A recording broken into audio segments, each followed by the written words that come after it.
Nah, kalau kemarin ya saya pernah bahas 1 tahun pemakaian Pajero Sport, biaya apa aja yang sudah saya keluarkan, yang mulai dari servis dan permajaan dari awal beli ya.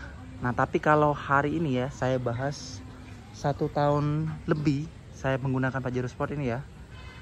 Apa aja experience atau hal-hal yang saya rasakan, teman-teman. Jadi berkaitan dengan kendala plus dan minus apa aja, tapi bukan perbaikan untuk permajaan, teman-teman. Yang dilakukan sebenarnya hal-hal yang tidak sebenarnya perlu diperbaiki atau memang belum waktunya diperbaiki, lalu diperbaiki karena untuk kepuasan pribadi ya. Jadi ini benar-benar real ke arah kendala apa gitu yang benar-benar terjadi. Nah, jadi mobil ini singkat ceritanya ya, sudah saya gunakan kurang lebih 1 tahun 1 bulan ya, tepat di bulan 3 saat ini. Jadi saya mau 1 bulan atau 1 tahun 2 bulan lah, pokoknya saya lupa. Pokoknya sudah saya pakai sendiri, saya rasakan sendiri gimana handlingnya, posisi berkendaranya, tenaganya, serta kekedapan kabinnya. Nah, saya akan cerita juga mulai dari apa saja kendala yang timbul. Nah, kita mulai ya dari yang pertama ya. Pertama kali experience saya pakai mobil ini ya, otomatis rasanya langsung tinggi ya. Langsung pandangan itu langsung commanding. Posisi berkendaranya itu tegap, walaupun sebenarnya posisi kakinya itu selonjoran, teman-teman. Jadi dia itu punya jok yang sudah pernah saya bahas ya, yang itu rendah sama lantai, teman-teman. Jadi joknya itu kayak sedan. Kalau kalian pakai sedan ya, tuh joknya itu rendah banget sama lantai, jadi posisinya selonjoran. Dipaksa selonjoran sih menurut saya. Kalau nggak selonjoran otomatis paha itu nggak kesangga di sini. Makanya kalau kalian lihat Fortuner ya, Fortuner itu joknya dia ada jendolan di sini, ngotak. Nah, itu untuk menopang paha. Makanya duduk di Fortuner itu orang bilang lebih nyaman karena ada jendolan tadi ya, buat menopang pahanya di sini. Bentuknya aneh, tapi fungsinya bagus. Lalu ya, mobil ini juga untuk perawatan saya bisa bilang ya, kendala nggak ada kendala sama sekali selain rembes. Nah, rembes yang timbul secara perlahan. Mobil udah tua ya, kalian harus siapin mental kalau suatu saat nanti bakalan rembes. Yang pertama ya, rembesnya itu di seal, kita buka aja lengkap mesin biar lebih enak lihatnya. Rembesnya itu ada di seal klep atas ya, di area sekitaran kamsap ya, atau noken as ya orang bilangnya. Nah, ini teman-teman ya, bagian seal sini atas ya, klep-klep atas.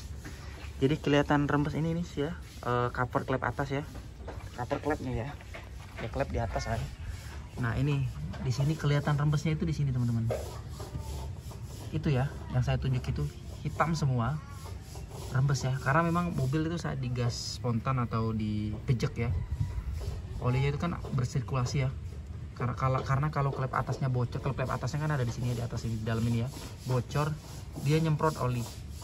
Jadi sini akhirnya hitam semua sampai sini. Kalau kalian buka covernya ya, di atas ini segaris ini ya, tepat klep-klepnya itu ya, bocor, rembes. Nah, teman-teman, itu sudah saya perbaiki, sudah saya ganti sealnya, sekaligus kemarin servis kalibrasi injektor ya, teman-teman. Nah, yang kedua EGR. Ini yang terakhir nih, yang pernah saya bersihin di review sebelumnya ya. EGR-nya itu ada rembesan juga, karbon ya, rembesan mungkin uap-uap oli yang udah menumpuk di dalam EGR ya, akhirnya keluar di area sini nih. Di sini rembes semua, pipa EGR-nya juga rembes. Lalu sisanya ya perawatan berkala aja. Jadi perawatan berkala mulai dari servis, ganti oli, ganti filter oli, ganti filter solar. Jujur ya, 1 tahun lebih pakai ini, itu nggak ada hal yang membuat saya mengharuskan menyervis mobil ini, teman-teman. Selain rembes tadi ya, yang sebenarnya itu nggak parah banget. Jadi rembesnya itu tipis ya, namanya juga rembes, bukan bocor ya. Nah, selebihnya nggak ada perawatannya lain ya, Kecuali yang saya pernah bahas sebelumnya ya, yang emang contohnya timing belt yang saya ragu dengan kondisinya karena nggak ada riwayatnya, itu akhirnya saya ganti. Nah itu hal yang sebenarnya bukan kendalanya, bukan karena dia putus, ternyata masih bagus di dalamnya, tapi lebih ke aware saya aja teman-teman sama mobil ini. Jadi hal-hal yang sebelum terjadi apa-apa ya saya ganti. Tapi kalau dari segi pemakaian, dari segi rasa berkendara, nggak ada sama sekali masalah trouble di situ. Jadi benar-benar pure mobil ini layak pakai dan mesinnya juga normal, halus ya. Sama ini aja, dari awal saya beli ya, suara injektornya itu masuk ya, agak masuk ya, suara seperti tang tang tang tang tang tang tang.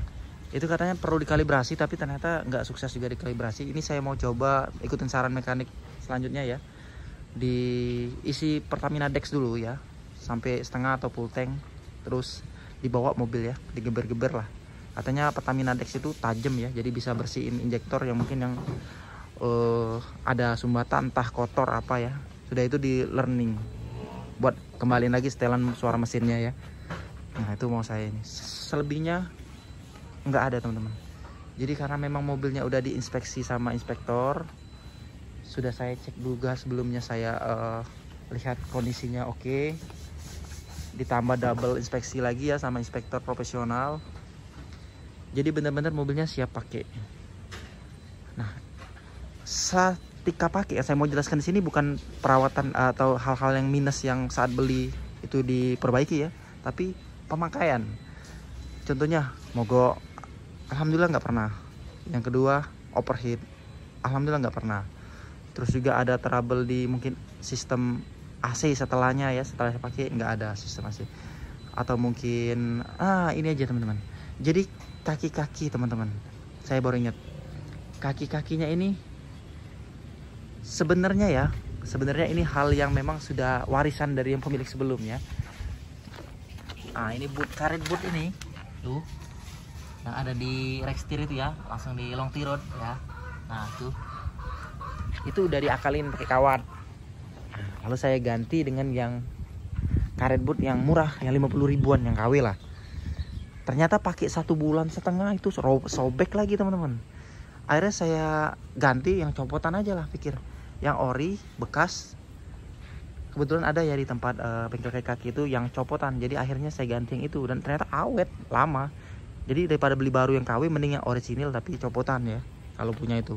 Atau yang merek RBI atau 555 ya, lupa saya.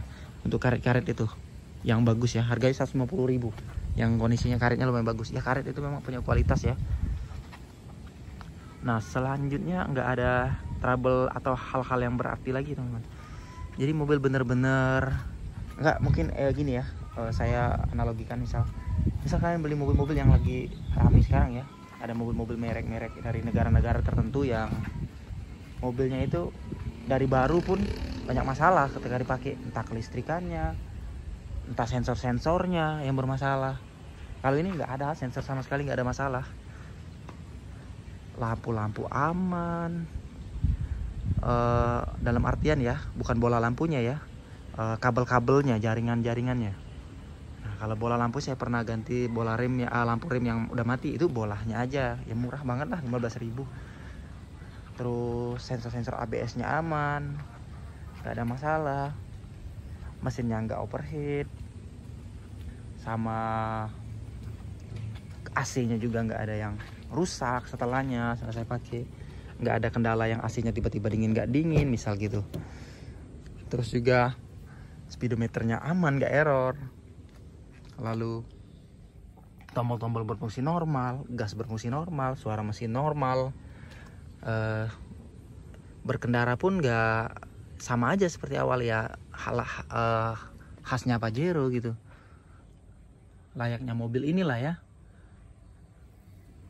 Jadi nggak ada yang minta apa-apa lah, pokoknya 1 tahun worth it banget sih. Mobil dengan harga waktu itu 200-an ya saya beli total sama permajaan ya. Sekarang udah di bawah 200 banyak yang jual ya, tapi saya jamin nih beli mobil ini pasti ada permajaan. Habis-habisnya 200-an lah pasti masih, kalau mau bener-bener sehat. Nah kecuali kalian beli mobil ini waktu pertama kali beli, itu memang ada trouble yang nggak kalian permajain ya, atau hal-hal yang mungkin perlu permajaan nggak kalian lakukan, ya pasti nanti ada trouble pasti jalan. Kalau saya nggak, awal-awal beli udah saya permajain semua kira-kira yang perlu diremajakan ya, perlu diganti atau perlu diservis ya. Jadi ketika pakai bener-bener enak ya, nggak ada masalah apa-apa. Hal-hal seperti mulai dari mesin ya, nggak ada masalah sama sekali. Pakainya normal, bener-bener normal, dan worth it banget karena mobil ini masih bisa isi biosolar dan mesinnya aman diisi biosolar. Nggak ada cek engine, asal ganti olinya rutin ya, ya rutin lah sama seperti ganti mobil yang biasa, rutin. Dan pernah dibuka ya waktu ganti klep atas itu, seal klep atas itu, sekaligus kalibrasi injektor. Stang arah noken asnya itu ya, kelihatan kan ya dari atas itu bagus teman-teman, jernih. Jadi pengguna sebelumnya ganti olinya itu teratur ya, nggak ada lumpur-lumpur, nggak ada kerak-kerak, radiatornya juga nggak ada buih, bagus ya, nggak ada gelembung-gelembung, jadi kompresinya masih bagus. Nah teman-teman, asal perawatannya rutin aja sebenarnya. Kalian harus rajin ganti oli, minimal 5.000 kalau pakai oli mineral. Kalau oli sintetis, full sintetis ya bisa 10.000 lah mungkin ya. Nah, jadi terus ganti filter oli. Kalau ganti oli juga ganti filter solar sekalian. Tapi bisa juga ya, ada orang tuh yang ganti 2 kali ganti oli baru ganti filter solar. Tapi bagusnya ganti aja lah. Toh mobil ini kalau dipakai harian ya saya ya, hanya 6 bulan lah baru ganti, 5 bulan sampai 6 bulan, maksimal 6 bulan lah ganti ya, walaupun kilometer belum tercapai 5.000. Dan sudah saya lihat kan di video sebelumnya, kondisi olinya masih lumayan bagus. Nah jadi teman-teman, buat kalian ya, penggunaan mobil ini ya, itu dari segi kendala mesin ya dan lain-lain lah, kelistrikan. Tapi kalau dari segi berkendara, memang dia lebih limbung, apalagi ketemu jalan yang bergelombang, limbungnya itu banget. Tapi itu konsekuensi buat kalian yang cari mobil tinggi. Kalian akan tenang di jalan ya, nggak takut jalan berlobang, dalam artian nggak takut gasruk, nggak takut nyangkut ya. Apalagi di daerah-daerah yang banjir, ini kan lagi musim hujan ya, sering banget daerah itu banjir ya. Mobilnya aman, tenang sentosa teman-teman. Kalian bisa lewati banjir karena mobil ini tinggi ya, turun clearance-nya. Jadi bisa terabas lah banjir-banjir normal ya. Kecuali banjir yang bener-bener tinggi banget ya itu jangan dicoba-coba. Apalagi arusnya deras. Nah lalu posisi duduknya sudah saya kasih tahu tadi, commanding ya. Nah sama view depan itu ya, sedikit terdistraksi dengan area pilarnya ya, sama spionnya yang gede. Jadi sering banget nih kita itu kalau malam hari ya terutama ya, motor itu nggak kelihatan di area sini nih. Jadi ini area blind spot ya. Tuh. Kalau di sini ada motor ya, area sini suka nggak kelihatan. Makanya saya udah terbiasa nih kalau mau mobil, mau belok, mau kemana-mana, mau di persimpangan, selalu kepala saya giniin, buat pastiin nggak ada kendaraan di sini. Area blind spot ini, apalagi motor-motor yang nggak ada lampu ya. Nah area blind spot, posisi berkendaranya enak teman-teman, nggak ada masalah. Walaupun kaki dipaksa selonjoran terus ya. Nah, terus lihat ke sini juga jelas, ke belakang jelas. Spionnya gede jelas. Dia juga punya retract ya. Punya pengatur arah semburan lagi. Pengatur arah kaca. Arah semburan tuh ini AC. Nah, arah kaca. Dan impresi saya ya, bawa mobil ini lebih commanding aja, pandangan lebih commanding, lebih jelas dan lebih tegap lagi ya. Posisi berkendara tuh lebih sigap dan nggak takut gasruk lah yang jelas, karena mobilnya tinggi banget. Jadi dengan harga yang seharga, di bawah seharga Calya lah, Calya baru atau Sigra baru, kalian dapetin mobil yang irit bahan bakarnya ya. Saya pengetesan dalam kota ya, kita bulatkan 8,9 sekian km per liter melalui metode full to full. Kita bulatkan saja di angka 9 km per liter ya, di jalanan dalam kota, full dalam kota. Kalau luar kota saya belum pernah coba full to fullnya. Jadi full di dalam kota kurang lebih seperti itu teman-teman. 1:9 untuk mobil segede ini ya, cc sebesar ini, tenaga sebesar ini, AC yang sedingin itu juga dia irit teman-teman menurut saya di dalam kota seperti itu. Karena kenapa bisa dikategorikan irit? Karena mobil ini biosolar. Nah, jadi dia bisa isi biosolar 6.800. Jadi dibandingkan Innova yang 1TR, itu kan Innova 1TR dalam kota bisa 17, 18 ya. 17 lah itu kalau full to full 17. Kalau di MID emang 18, 17, bahkan bisa 16-an kalau sering stop and go atau sering juga berhenti lama terus AC nyala ya. Nah, metode full, karena MID itu biasanya ada selisih ya, dia lebih irit dikit dari aslinya. Sedangkan Innova 1TR itu bisa pakai minimal pertalite ya 10.000. Jadi dari segi harga bahan bakar dan juga dari segi konsumsi ini lumayan termasuk irit teman-teman. Makanya sering dibilang irit ya mobil solar itu ya, karena biaya pengeluarannya juga kecil. Nah itu aja teman-teman ya, kurang-kurangnya mungkin bisa kalian tanya di komentar. Terima kasih sudah menonton video ini, sampai jumpa di video saya selanjutnya.